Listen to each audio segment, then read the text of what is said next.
for coming over. This is Amodeus, and today we're going to talk about the new ritual summon, Baltasar the Fire Vampire. Now, a lot of people have been asking, is he worth it? So let's take a look at it. So his stats are going to be focused around attack, of course, and HP. HP because one of his powers here, you'll see, is actually bonus damage on HP, which is weird because if you look at his extension, or his ascension rather, it's an increase in attack speed, which doesn't play into any of his other abilities, but something that we might want to test out on Laundry Day, at least the Laundry Day that's coming up, to see if that doesn't give us a better benefit. So for now, we actually went with Brutal Keen.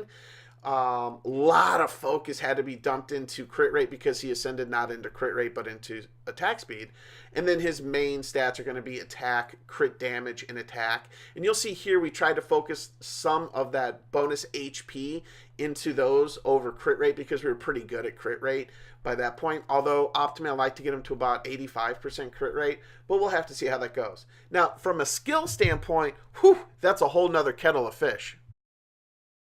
Balthazar's skills are really incredibly unique because unlike any other champion in the game, he has two forms, and each skill that he has changes in each of those forms. So for instance, in Eternal Thirst, his basic attack skill, he'll attack enemies with his rapier when he's in human form, but he'll attack with his claws when he's in vampire form. In either instance, he does heal for about 10% of the total damage. Now, the lower his current health is, the greater the amount or the greater the percentage of the damage is that's actually healed. And then, as we talked about earlier, this actually gets bonus damage based on his max HP, which is why we wanted to have some max HP substats in there. Now, his second skill is actually called Elegant Execution. And basically what he does is he attacks 4 times with his rapier, and he heals for 70% of the damage. Now, one of the cool things about this is he actually teleports to random locations near the enemy, so it's hard to target him. And then on the first hit, he actually inflicts legendary mortal wounds, which is fantastic in PvP as well as in Blitz. Now, what's interesting even beyond those things is that in Elegant Execution, while he's in vampire form, he gets Bat Swarm, which basically sends a swarm of bats forward, damages and slows his enemies in a cone attack. So once again, that could be really good for waves, and we'll test it out a little bit later on. Tri-tack, and this is where he dashes in a triangle and hits everybody in that triangle and then heals himself for 50% of the damage. Now, in Veil of Shadows, he summons an Aura of Shadows, periodically damaging nearby enemies for a lot. Now, we'll see what that actually looks like, and of course that's going to be gear dependent, but you'll see it's pretty ridiculous. Now, while active, the allies inside this aura are immune to stun, fear, provoke, grabs, and any type of hostile movement effects, which is huge because you do have Dr. Soma and the rest of those guys that throw out that barrier and push you around, and there's a great example of how that doesn't work in the video later on. Once again, this skill is also based on additional damage of HP. Then, of course, True Forms is where he turns into an awesome vampire. And you can see right here, he'll throw his vampire skills on. Look at those wings pop out, get some claws, and then get some surly voice action. The basic deal is here is that in his true form, he sheaths his rapier, pops his claws, drops his wings, changes his form. He gains haste, moves faster, and then all of his skills change. And Eternal Thirst gets a 15% lifesteal on that. Now, the great part about this is champions are linked to the vampire for duration, and this basically what happens is this drains attack from nearby enemies, so putting him in the middle of a crowd at this point is great because he drains attack from them. The health and the attack get added to his, and he starts to do some crazy damage. And then as enemies move too far away or if they get feared, they'll fall out of the link, and then he'll actually lose some of that energy. So stuns enemies that are still linked at the end of the duration, bonus damage again based on max HP.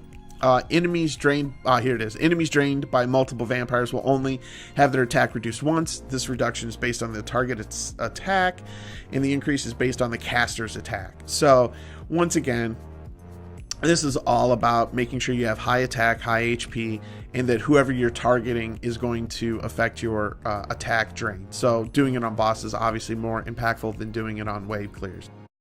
Let's see these skills in action. So the first thing we're going to do is Eternal Thirst. So there you go. 689 on crit, not bad. Elegant Execution. Let's see what the range is. So it's a cone attack, not bad. This is his 4 attacks, 2853. I like that. And then let's go ahead and look at Tri-Attack. Now this is going to be a triangle attack for everybody he runs into. We'll go ahead and we'll look at the true form and then see how that impacts the rest of his skills. So let's go ahead and fire it up.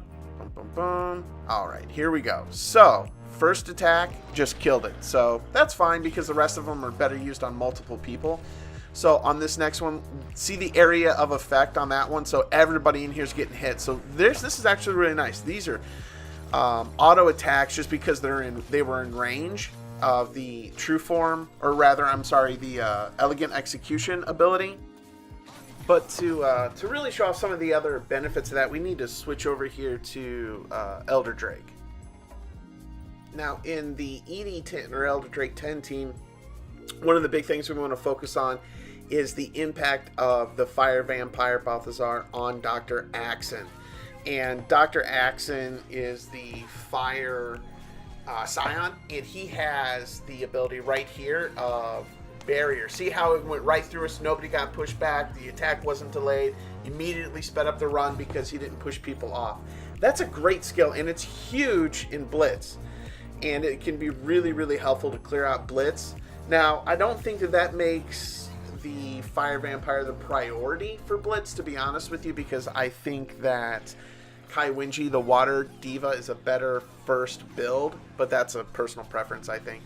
And then as you can see here, there is not going to be a great deal of difference as far as damage goes between him and some other units that could be tossed in there. The big thing was the ability for Baltasar to be able to use his skill to become immune to the grab, push, hold effects with his skill Tri-Attack when he's in vampire form. So basic attacks, basic overview of the skills. Hopefully everybody got a kind of an idea. Here's his damage.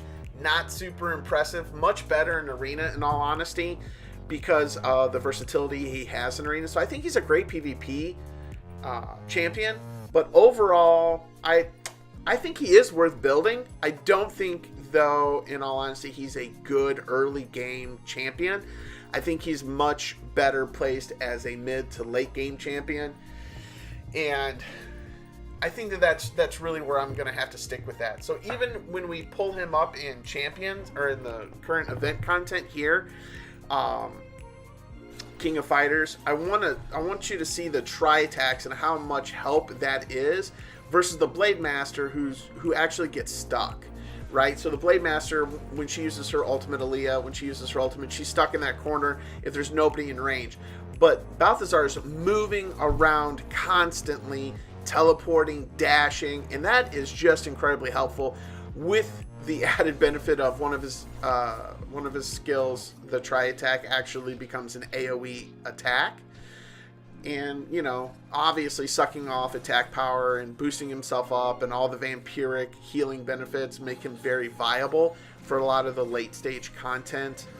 But I still got to hand it to Kai Winji as probably your first build from the Ritual Summons groups. But I think that's my 2 cents. So I definitely think worth a build in 6-star, and I am interested to hear what you guys think of Baltasar the Fire Vampire. As always, thanks for coming over, and have a great day. Bye.